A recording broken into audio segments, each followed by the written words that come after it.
My name is Aria Kwan, 29 years old. The Chin family Christmas dinner had always been an exercise in choreography: who sat where, who spoke when, and who was quietly dismissed without being told. S ranch-style house in suburban Houston gleamed like it had been polished for an inspection. The scent of roasted turkey mingled with my grandmother's dumplings, cinnamon rolls cooling on the counter, and something sharp beneath it all: pride curdled by judgment. 47 relatives filled 3 tables, each arranged with military precision. At the far end, where the light barely reached, was the kids' table. That's where I sat. Michael's joke. He loved that one. "It's tradition," he'd say, clinking his glass. "You'll graduate to the grown-up table when you start acting like one." He was 32, a vice president at some startup no one could quite define. I was 29, a lab assistant in their eyes, which was apparently worse than unemployed. "Aria," Aunt Linda's voice sliced through the chatter. "Your mother says you're still at that lab job?" I looked up, steady. "Yes, still at Johnson Space Center." "Doing what exactly?" Uncle Tom's fork hovered midair, glinting under the chandelier. He was a cardiac surgeon, the kind of man who turned curiosity into interrogation. "Research," I said simply. "Entry level," Mom added, her tone too bright. "She's been there 6 years now. No promotion, no advancement." 6 years? Aunt Linda's brows lifted with performative concern. "My, that's stable." "Stagnant," Dad corrected, his glass catching the light. "We raised our children to achieve. Michael's a VP at 32. Aria's, well," he didn't finish. He didn't have to. Across the room, Michael smiled, equal parts sympathy and superiority. "Sis, maybe it's time to pivot. I could get you an interview at my firm. Project coordinator. It's not too late to start a real career." "I have a career," I said, my voice calm but sharp. "Lab assistant isn't really a career, sweetheart," Mom replied, adjusting her napkin. "It's a job." I'd heard this chorus before. Every Christmas. Same melody. "You're wasting potential," Uncle Tom said kindly, which somehow made it worse. "Your parents paid for MIT. Caltech," I corrected. "Whatever. You're a lab tech. That's not what they invested in." Aunt Linda nodded sagely. "We're just worried about you." I took a slow sip of water. Years of this. Years of letting them believe whatever story fit their comfort. The truth? I'd stopped fighting for their approval long ago. Every time I tried to explain the scope of my work, propulsion systems, orbital mechanics, environmental control design, their eyes glazed over. They didn't want to understand. They wanted to approve. And approval required simplicity. So I'd given it to them. "Maybe go back to school," Jessica, Michael's wife, offered. "An MBA would open doors." "I have a PhD." "In what?" Mom asked, almost bored. "Aerospace engineering and astrophysics." "That's the problem," she said, sighing. "Too niche." Dad leaned back. "Real engineers build things. You just run experiments." My phone buzzed in my pocket. Once, twice, I ignored it. "She's always been content," Mom went on, never pushing herself. Buzz. "She turned down Boeing," Dad added, shaking his head. "Could have made real money." Buzz. Again. Persistent. "Maybe she likes stability," Aunt Linda said lightly. "Some people fear success." My phone wouldn't stop. The screen flashed priority alert. ISS. Immediate response required. My stomach dropped. I stood up so fast my chair scraped the floor. "Aria," Mom frowned, "we're in the middle of dinner." "I need to take this." "Sit down," Dad said, more command than request. "I can't." I was already moving toward the hallway, pulse quickening. The words "Director authorization required" blinked on my screen. Behind me, I heard Michael's voice. "See? No boundaries. That's why she's stuck." I closed the office door and answered the call. "Director Kwan," came Marcus's voice, tight with tension. "Primary life support system on ISS is failing. CO2 scrubbers offline. 6 hours until critical." "What's the trigger?" I asked, pulling up NASA's secure systems from my laptop. "Electrical short. Backup isn't kicking in. Engineering suspects a software fault. We need authorization for a patch. If it fails, we lose environmental control entirely." I inhaled, the world shrinking to the glow of my screen. "Okay, walk me through the patch sequence." He did, calm, concise, trained for crisis. We'd rehearsed this kind of scenario 100 times. It was different when it was real. "Crew status? Awake, aware, rising CO2. Commander Mills requests you directly." "Patch ready?" "Yes, but we need your go." "Not yet," I said. "Run manual diagnostics first. Rule out hardware." He hesitated. "Understood." The door creaked open behind me. Aria, what on earth? Not now, Mom. My voice snapped sharper than intended. 6 astronauts will die if I don't handle this. Her breath caught. Silence. Then retreat. Diagnostics complete, Marcus said. Hardware nominal. Software confirmed as failure source. Authorize staged upload, 1 module at a time. Verify between. Copy that. Outside the office, murmurs gathered. My family, their confusion blending with curiosity. I tuned them out. Module 1 uploaded, Marcus reported. Verify. Green light. Good.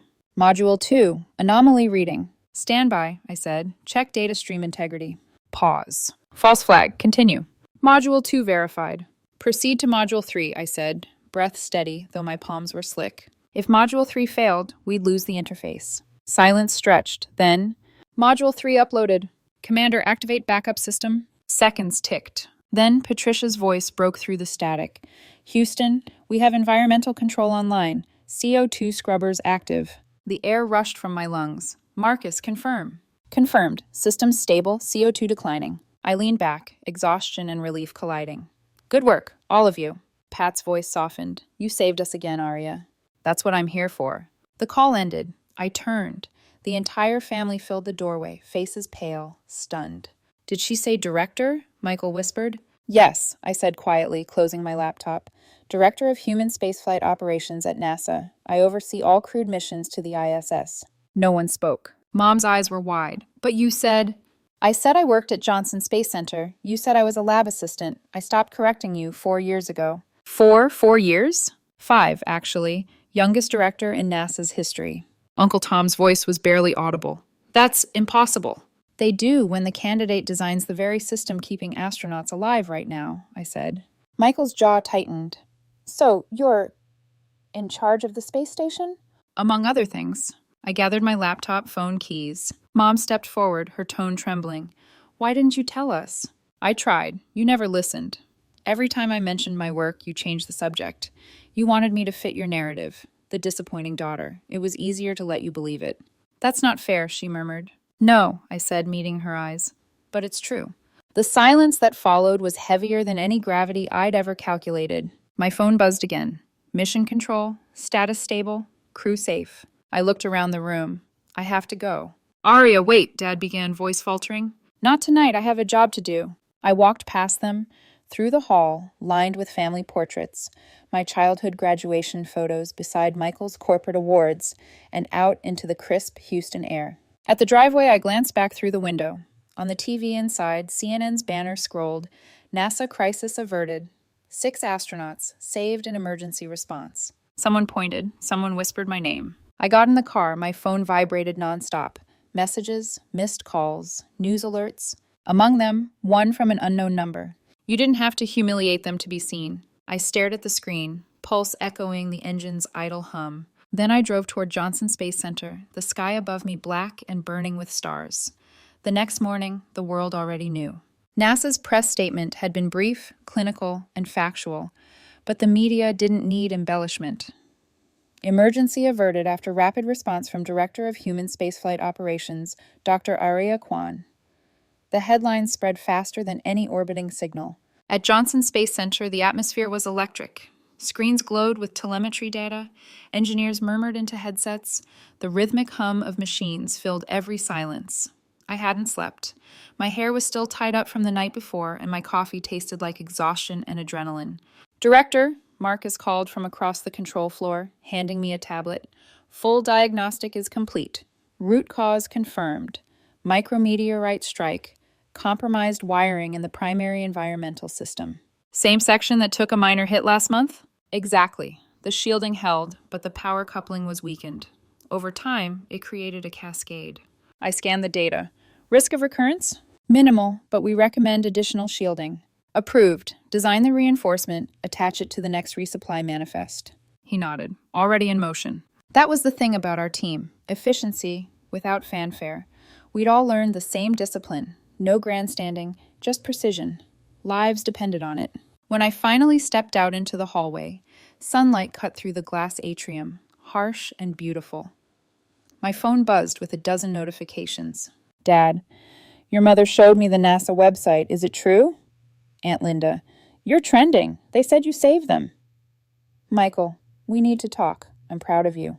And then Mom, 9 missed calls. I sighed, thumb hovering, then let it ring again. Director Kwan? A young intern stopped in front of me, holding a clipboard like a shield. We set up an interview request queue. CNN, BBC, and Good Morning America all. Decline them all, I said gently, for now. He blinked. They just want to highlight your heroism. Heroes don't need interviews. Astronauts need air. He nodded, embarrassed, and hurried off. Hours later, after the final debrief, I sat alone in my office. Mission logs glowed across the monitors. I should have felt triumphant. Instead, a strange hollowness settled in, the kind that follows vindication too long delayed. The intercom buzzed. You've got a personal call, my assistant said. Line 2. She said it's urgent. I didn't need to ask who she was. I hesitated, then pressed the button. Hi, Mom. Silence. Then a breath. Shaky, hesitant. I saw the news. They said you saved their lives. I did my job. You didn't tell us you were the director. I tried years ago. You told me not to make Christmas about work. Her voice caught. I don't remember saying that. You didn't? You recorded it. What? I opened my phone, scrolled through my saved voicemails, and pressed play. Aria, honey, please don't announce anything big tonight. People talk. You know how your uncle gets when you outshine Michael. Let's just keep the peace, okay? Her voice from 5 years ago filled the office, careful, polite, dripping with fear of embarrassment. The current her was silent. Then, softly, I said that? Yes. I could hear her breathing, shallow, uneven. I didn't mean to silence you. You didn't have to mean it. You just did. Neither of us spoke for a long time. Finally, she whispered, I'm sorry. I closed my eyes. That's a start. When I hung up, I noticed the unknown number had texted again. Forgiveness without honesty is theater. I didn't reply. That evening, Michael showed up at my apartment uninvited, holding flowers that looked more like a peace offering than affection. Can I come in? I hesitated, then stepped aside. He glanced around, surprised by the simplicity of my space.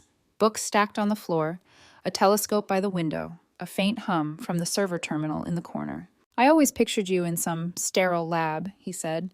White walls, microscopes. You pictured what you needed to. He sighed. Okay, fair.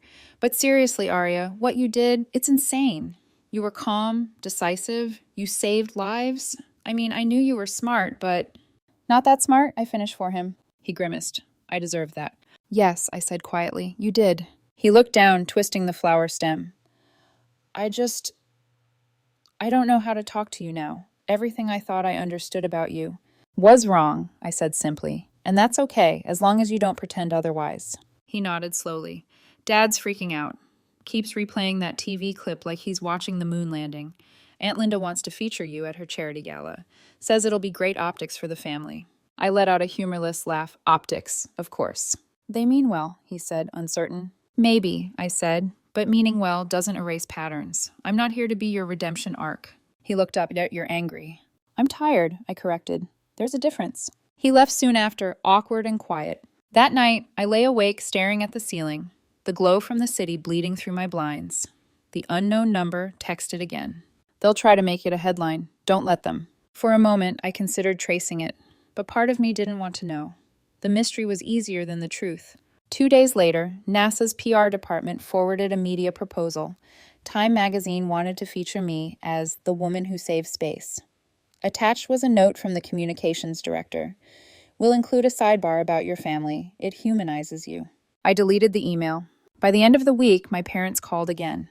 This time, Dad spoke first. Aria, he said gruffly, we're proud of you. We should have said it sooner. Should have or could have. A pause. Both. He cleared his throat. We were wrong. We'll do better. I believed that he meant it. For now. But sincerity is easy when guilt is fresh. Later, Mom texted, we want to see you. No cameras, just dinner. I stared at the message for a long time. Then I typed back. Only if we talk. Really talk. She replied immediately. We will, I promise. And for the first time in years, I let myself hope that maybe, just maybe, she meant it. That same night, a final text came from the unknown number. On stages, we choose who gets a seat. I stared at it, uneasy. Something about the phrasing lingered, like a premonition. 3 weeks later, the email arrived from the National Space Symposium, an invitation to deliver the keynote address on the future of human spaceflight. When I told Mom, she replied with a single message that made me pause longer than any headline. "We'd like to come, if you want us there." I didn't answer right away. I looked out the window toward the faint dot of light crossing the night sky. The International Space Station gliding silently above the Earth, the same one that almost became a tomb, the same one that reminded me how fragile survival really is, whether in orbit or at a family dinner table. 3 months later, the air in Colorado Springs was thin and sharp, the kind that made every breath feel earned. The National Space Symposium was held in a glass-domed conference center that shimmered like ice under the morning sun. Hundreds of people milled around, astronauts, engineers, policymakers, CEOs, all dressed in variations of ambition. And somewhere among them sat my family. From the stage, I could see them in the third row, right where the organizers had placed the distinguished guests. Mom wore a soft gray suit, understated, her hair pinned neatly. Dad's tie matched hers, an old couple's unconscious symmetry. Michael looked restless in the seat beside them, glancing between the program booklet and his phone. My heart didn't race. It measured, controlled. I'd faced more hostile environments than a conference hall full of executives. But still, when the host announced my name, something inside me shifted. "Please welcome Dr. Aria Kwan, Director of Human Spaceflight Operations at NASA." Applause rose like a tide. I walked onto the stage, steady, my heels clicking softly against the polished floor. The podium lights flared, cameras blinked. "Good morning," I began. "For those of us who work in spaceflight, success isn't measured in fame or funding. It's measured in breaths, the ones that continue because of the decisions we make." The room went still. I spoke of systems and contingencies, of how space keeps teaching us humility. I described the balance between precision and courage, how even the smallest miscalculation could turn oxygen into poison, silence into a tomb. And beneath the science, I wove something else. The quiet confession of a life spent explaining herself to people who never really wanted to understand. Every word landed like orbit, looping back to the same gravity. "When we design for survival," I said, "we also design for forgiveness, the capacity to correct, to recalibrate, to continue." When I finished, the applause came again, louder this time, standing.